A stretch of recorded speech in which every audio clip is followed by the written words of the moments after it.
എനിക്ക് ബിസിനസ്സോ മറ്റ് സാമ്പത്തിക താല്പര്യങ്ങളോ രാജീവ് ചന്ദ്രശേഖറുമായില്ല. പ്രതിപക്ഷ നേതാവിന്റെ ആരോപണങ്ങൾ പൂർണ്ണമായും തള്ളുകയാണ്. ഒപ്പം പ്രതിപക്ഷ നേതാവിനാണ് ഇത്തരം ബന്ധങ്ങൾ എന്നുള്ളടക്കമുള്ള കടുത്ത ആരോപണങ്ങളാണ് അദ്ദേഹം ഉന്നയിക്കുന്നത്. നമ്മൾ മറ്റൊരു പ്രധാനപ്പെട്ട വാർത്തയിലേക്ക് പോകുമ്പോൾ, ഇടുക്കി ജില്ലയിൽ CPM നേരിടുന്ന പ്രതിസന്ധികളൊന്ന് മുൻ MLA എസ് രാജേന്ദ്രൻ പാർട്ടിയുമായി ഉടക്കി നിൽക്കുന്നു എന്നതാണ്. BJP-യിലേക്ക് പോകുമെന്നതടക്കമുള്ള ആക്ഷേപങ്ങൾ കഴിഞ്ഞ ദിവസങ്ങളിലായി ഉയർന്നു കേൾക്കുന്നുണ്ട്. ഇതിനിടയിൽ വരുന്ന ഒരു പ്രധാനപ്പെട്ട വാർത്തയാണ് CPM നേതൃത്വവുമായി അടുക്കുകയാണ് എസ് രാജേന്ദ്രൻ.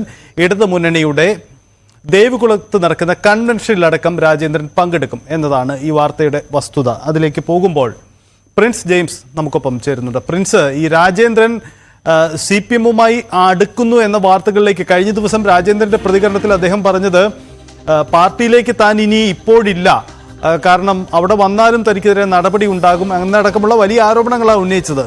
ഇത്തരം പരാതികളൊക്കെ പരിഹരിച്ച് CPM-ലേക്ക് മടങ്ങി വരികയാണോ രാജേന്ദ്രൻ?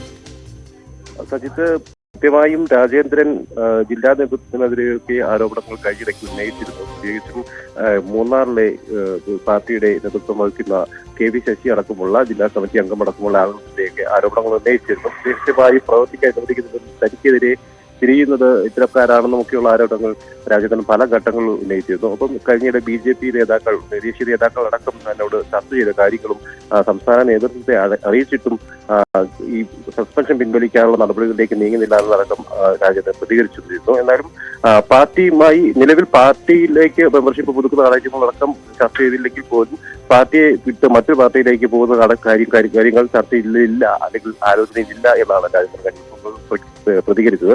എന്നാൽ നിലവിൽ ഈ കഴിഞ്ഞ ദിവസങ്ങളിലൊക്കെ രാജേന്ദ്രനുമായി പലവിധത്തിലുള്ള ചർച്ചകൾ CPM നേതൃത്വം നടത്തിയിരുന്നതായിരുന്നു സൂചന. ഇതിനെ തുടർന്നാണ് ഇപ്പോൾ ഒരു അനുനയ ശ്രമങ്ങളിലേക്ക് അല്ലെങ്കിൽ പൂർണ്ണമായും ഈ രീതിയിലേക്ക് വന്നതിനുള്ള സൂചനകൾ രാജേന്ദ്രൻ നൽകുന്നത്. ഇന്ന് ദേവികുളം മണ്ഡലത്തിന്റെ LDF കൺവെൻഷനിലടക്കം രാജേന്ദ്രൻ പങ്കെടുക്കുമെന്നുള്ളതാണ് സൂചന.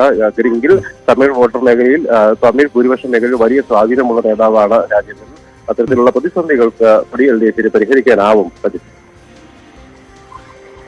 ഈ പ്രിൻസ്, ഈ തെരഞ്ഞെടുപ്പ് എന്ന ഒരു പശ്ചാത്തലമാണോ ഈ പ്രശ്നപരിഹാരത്തിന് പെട്ടെന്ന് കളമൊരുക്കുന്നത്? കാരണം രാജേന്ദ്രനെ കുറിച്ചുള്ള പരാതികൾ CPM നേതൃത്വത്തിന് അതില്ലാതായിട്ടില്ലെന്നാണ് മനസ്സിലാക്കാനാവുന്നത്. പക്ഷേ ഈ തമിഴ് മേഖലയിലെ സ്വാധീനം, മൂന്നാറിൽ വോട്ട് നഷ്ടപ്പെടരുത്, ഇങ്ങനെയുള്ള കാരണങ്ങളൊക്കെ ആവാം പെട്ടെന്നൊരു പരിഹാര സാധ്യതയിലേക്ക് വഴിയൊരുക്കുന്നത്. അതുകൊണ്ടുകൂടിയാവാം അല്ലേ പ്രിൻസ്? സജിത്, തീർച്ചയായും കഴിഞ്ഞ നിയമസഭാ തെരഞ്ഞെടുപ്പുമായി ബന്ധപ്പെട്ടാണ് തുടർന്നാണ് ഈ രാജേന്ദ്രനെ പാർട്ടിയിൽ നിന്ന് പുറത്താക്കുന്ന ഒരു നടപടിയിലേക്ക് CPM നീങ്ങിയത്. അന്ന് സ്ഥാനാർത്ഥിയെ തോൽപ്പിക്കാൻ രാജേന്ദ്രൻ ശ്രമിച്ചു എന്നതായിരുന്നു ആരോപണം. തുടർന്ന് ഈ സസ്പെൻഷൻ കാലാവധിയൊക്കെ കഴിഞ്ഞെങ്കിൽ പോലും അദ്ദേഹത്തെ തിരിച്ച് പാർട്ടിയിലേക്ക് എടുക്കാൻ തീരുമാനിച്ചിട്ട് നടപടി ഉണ്ടായില്ല എന്നതടക്കം രാജേന്ദ്രൻ ചൂണ്ടിക്കാണിച്ചിട്ടിരുന്നു പലതവണ. പ്രത്യേകിച്ചും മൂന്നാറിലെ ചില പ്രാദേശിക നേതാക്കന്മാർ തനിക്കെതിരെ നിൽക്കുന്നു, തന്നെ ഒഴിവാക്കാൻ ശ്രമിക്കുന്നു എന്നതടക്കം രാജേന്ദ്രൻ ആരോപണം ഉന്നയിച്ചിരുന്നു. ഇവർ കാരണമാണ് തനിക്ക് പാർട്ടിയിലേക്ക് മടങ്ങി വരവ് സാധിക്കാതെ വരുന്നതെന്നും രാജേന്ദ്രൻ ആരോപണം ഉന്നയിച്ചിരുന്നു. എന്നാലും പാർട്ടി പ്രവർത്തകനായി തുടരുമെന്ന് തന്നെയാണ്, പാർട്ടി അനുഭാവിയായിട്ട് തുടരുന്ന തന്നെയാണ് രാജേന്ദ്രൻ പല ഘട്ടങ്ങളിലും ആവർത്തിച്ചത്. എന്നാൽ ഇത്തരത്തിൽ രാജേന്ദ്രനെ തിരിച്ച് പാർട്ടിയിലേക്ക് എത്തിക്കാനുള്ള നടപടികളൊന്നും സ്വീകരിച്ചിരുന്നില്ല. പ്രത്യേകിച്ച് MM മണി അടക്കം പല ഘട്ടങ്ങളിലും രാജേന്ദ്രൻ പാർട്ടിക്ക് പുറത്തു പോകുന്നതാണ് നല്ലത്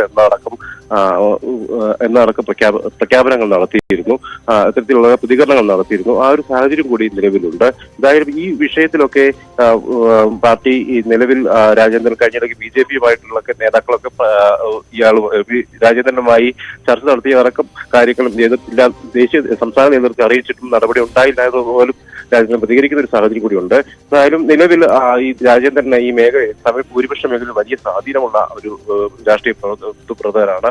വലിയ തോതിൽ അദ്ദേഹത്തിന് ഈ മേഖലയിൽ അനുയായികളുണ്ട്. അതുകൊണ്ട് തന്നെ ഈ പ്രതിസന്ധികൾ തരണം ചെയ്യുക എന്നുള്ളത് LDF-ന്റെ കൂടി ആവശ്യമാണ്. അത്തരത്തിലുള്ള നീക്കങ്ങളായിരിക്കാം കഴിഞ്ഞ ദിവസങ്ങൾ ഉണ്ടായതും ഇപ്പോൾ രാജേന്ദ്രന് ഒരു അനുനയ നീക്കം നടക്കാനുള്ള ഒരു ഇടയാക്കിയിരിക്കുന്നു വേണം നമുക്ക് അനുമാനിക്കാൻ.